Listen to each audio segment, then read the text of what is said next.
The big piece of vulnerability where you have to start with is vulnerability and being honest with yourself. To really sit back and say, "Okay, I'm gonna dive in and I'm gonna peel the layers back." And you start looking at all your traumas that you had in the past, things that have led you to your lack of self-confidence, or for most people, as it lands on them, is not being good enough. You hear about this imposter syndrome that a lot of people, or not a lot of people, I would say everybody has imposter syndrome at some Yeah, point in their life.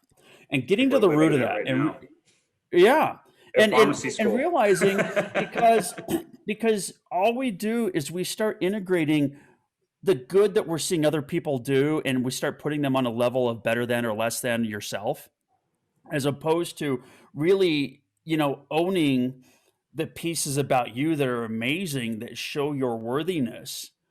And when we're young, we start creating these scenarios. We create these limiting self belief systems that through the rest of our life, every day, our brain is subconsciously looking for stimulus that will help feed and agree with that negative self belief. And anything that is contrary to that self belief, it's going to forget it. It's going to push it out.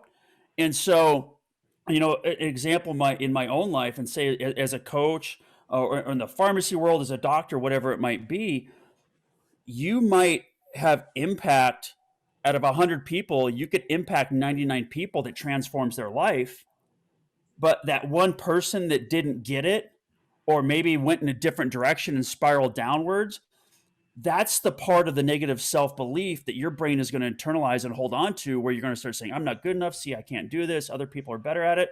And you've completely disowned that fact that you create massive transformation for 99 people. And all you're doing is focusing on that one that you didn't.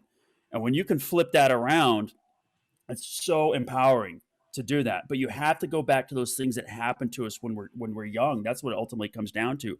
And a big part of my program is we really delve on meaning.